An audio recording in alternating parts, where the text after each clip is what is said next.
tell you what we are going to find as we travel through our cave here today. We are going to travel 7/10 of a mile as we travel through the cave, and we're going to change in elevation approximately 150 feet. And that is from the opening, which is on this side of the mountain, to the exit, which is on the other side of the mountain. So we actually are walking all the way through the mountain today. As we walk through there, they told you there are over 500 steps inside, and they are wet and they're uneven. And that's in all directions. Some are this tall, some are as tall as those metal steps over there. Some are very, very narrow, like this one here, and you can only fit maybe a quarter of your foot on it. All right, go ahead and gather in towards me. You can stand on that if you like. It won't fall in, I promise. Let's see if anybody trusts me yet. All right. You can jump up and down on it too. All right, now did they tell you that the cave was 44 degrees inside? They did. That's why we all have our jackets on. That's it. Well, an interesting fact is that the cave was not always 44 degrees. It actually used to be 42 degrees. But it was back when the cave was 42 degrees, back in the year 1874, when a man named Elijah Davidson came wandering over that mountain there behind us from a small town called Williams. He actually came over with his entire family to hunt. It was the last hunt of the season in November. Well, one day Elijah decided to take off on his own and go hunting. Took his faithful hunting dog Bruno with him. And being a good hunter, he got himself a deer. Was taking care of dressing his deer, getting ready to haul it back to camp, when all of a sudden his dog Bruno caught sight of a bear. That bear, realizing the dog was onto it, well, he turned around and he ran for home. Now, once the bear started to run, what do you guys think the dog did? Chased right after it. It's the nature of a dog. He's going to do it every time. And just like any one of us, Elijah had to chase his dog, find out where he was going, and try to drag him back. So Elijah also began to run up the mountain. But of course, us humans, we are a lot slower than the animals are. And Elijah was way behind, when all of a sudden that bear and Bruno both disappeared into the side of the mountain. Now Elijah was confused. He had no clue what had occurred. So he continued to run up the mountain through the brush. He ran up these stairs and he peered into that hole. Okay, maybe the stairs weren't here at the time. He's going, yeah, right. But he did run up there, peered into that dark, dark hole. He couldn't see a thing. It was pitch black. But he could hear the growling and the yelping of Bruno and that bear in conflict. So what he did is he struck a match and he stepped inside. That's what we'll do today. Except we are going to use this opening here, which was always here. We just open it up some.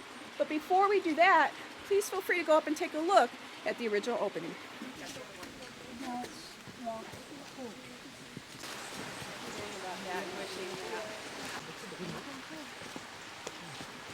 Now, how many of you would have gone in after your dog knowing that that bear was in there? Our three youngest, four youngest. Tells you something, doesn't it? All right, it's a low ceiling right away. Do watch your heads, but come this way.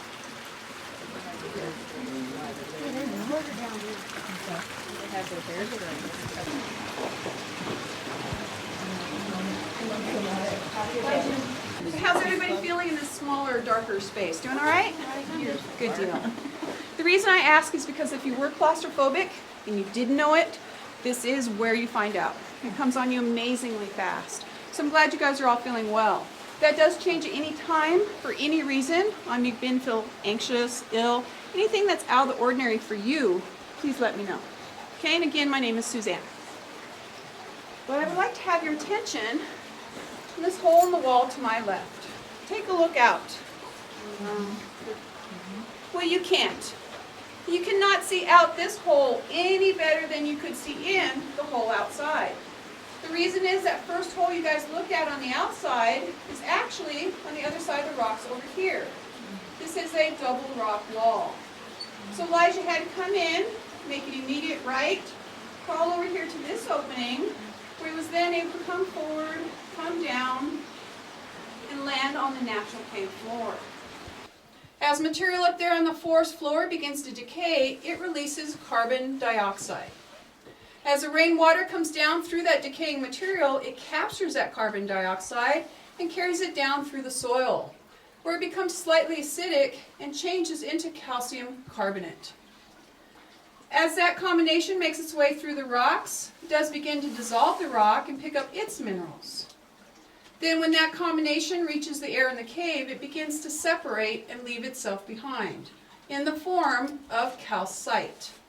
And calcite is what has built all of these formations. Now along the back wall where you see my flashlight, as well as down this wall right here, these are all called cave draperies. And they are formed by a shower of water coming down over the rocks that are now beneath them. We also have soda straws and stalactites all across our ceilings. Now there are two differences between soda straws and stalactites. First off, they're the very thin ones, like many over here and many over here. They're also hollow in the center.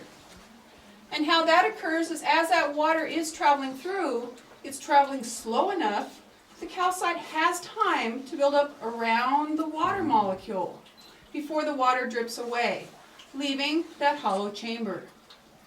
Now eventually a thick clay or other mineral will come in and clog up the center hole of a soda straw. When that occurs, the calcite then fills in the empty cavity and starts to come down on the outside of the shaft, turning the thin soda straws into the thicker stalactites, many of which we have over here. However, not all stalactites do start as soda straws. Sometimes that water is coming through fast enough, just leaves layer upon layer of calcite, initially forming a stalactite. An estimated rate of growth is 1 inch per 1,000 years. However, we do have something at the end of the trail that kind of throws a wrench into that time frame. And I'll show you that once we reach that point. Now along our walls, we have something called flowstone. Now flowstone has a much higher clay content. That's what gives it this gooey, melted ice cream look and the darker color.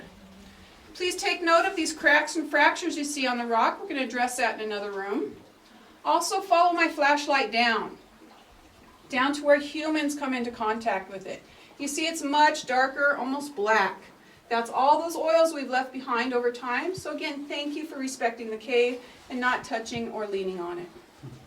So that is flowstone, stalactites, soda straws, and draperies. All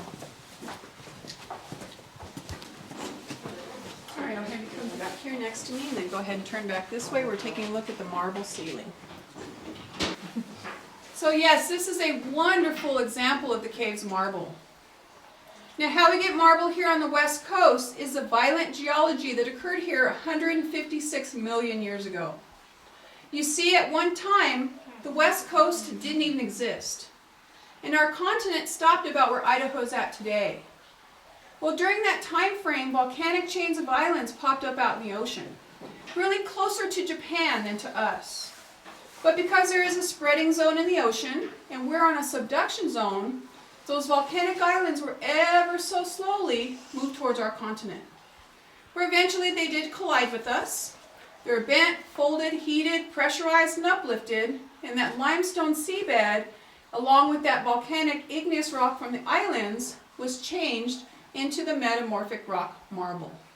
So that is how we get marble here on the west coast. The chunk of marble we are currently standing in is 40 miles long. Shasta Caverns is also Marble Cavern. Moaning Cavern, California Caverns, the Marble Mountains, all along the west coast, marble caves. The lines that you see running through this marble ceiling is a little known formation called boxwork. Called boxwork because it makes all these squares. And how boxwork occurs is when this chunk of marble was deep below, being pushed up to the surface, it gained a lot of fractures. And this is calcite that has come in and filled in all those fractures. Keep in mind that occurred before the water came through and hollowed out the cave. So that is boxwork. We also stop here because this is as far as Elijah made it when his last match went out. Now, why the man didn't turn back in match number 3, 4, or 5 is nowhere in his written documents. I specifically looked for it. Yeah, I think he was embarrassed. Just didn't write anything about that part of the trip. But the fact remains, the man was stuck in here in the dark. So I am going to shut off the lights, let you guys experience that darkness for yourself.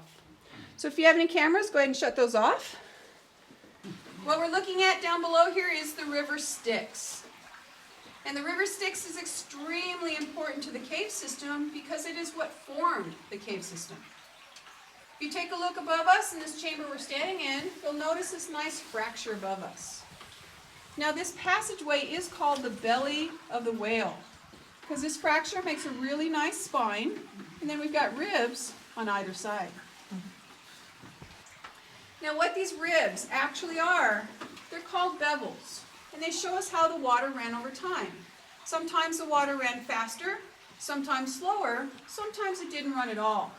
So if you take yourselves back 1 to 2 million years in time, that's how old our cave is estimated to be, then this was a solid chunk of marble with a little crack up here, our backbone. Had some water running through it, that water running moderately, enough to erode down and a little bit wide. Then something happened here at the high spot that either stopped that water altogether or severely slowed it down. Maybe some floating debris, land movement, something like that. Then when that debris moved, the water was able to flow, so it eroded down and wide. Then something slowed it here just a bit, and it stayed constant for a time. Then it actually sped up, maybe after an ice age. Then it slowed down and shifted, and you see it happen again and again through time. Now the water still taking bits and pieces away as we're watching. So give this some more time, longer than we'll stand here today, and it's going to drop down some more. And our newest bevels are going to be right over here and right over here. And this will all be passageway.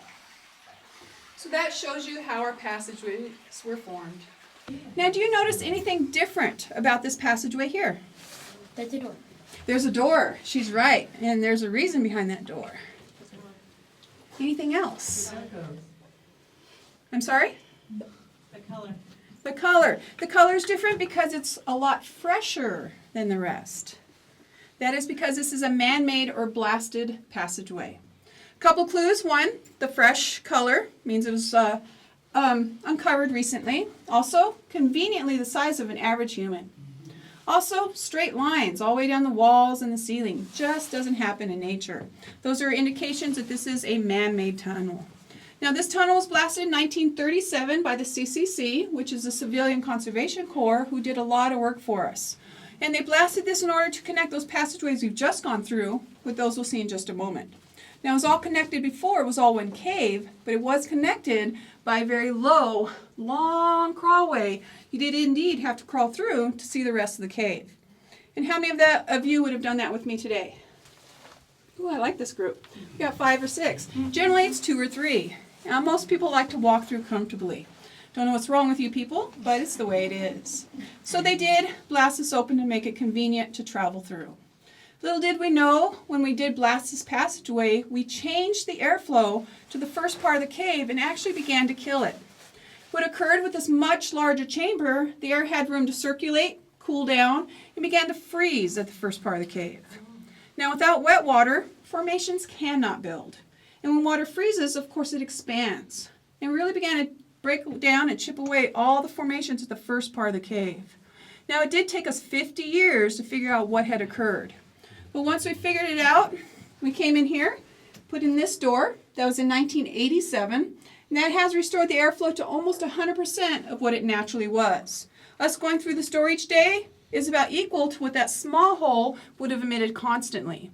So the first part of the cave is back on track, is building its formations.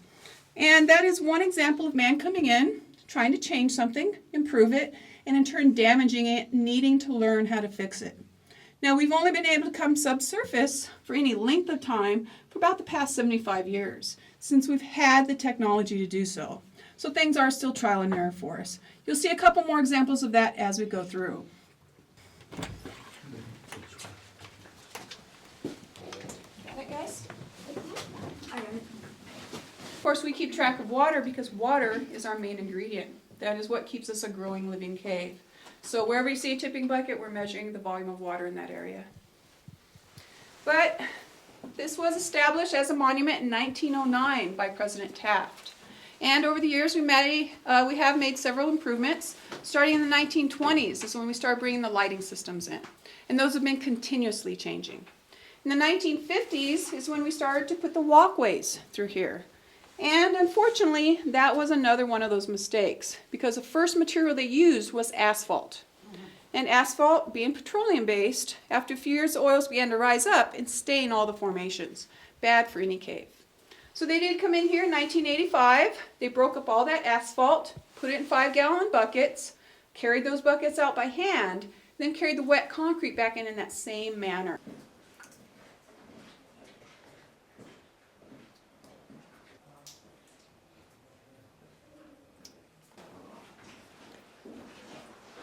Right here. Right here, see? See, they signed and they signed right there. Oh, wow. Probably did.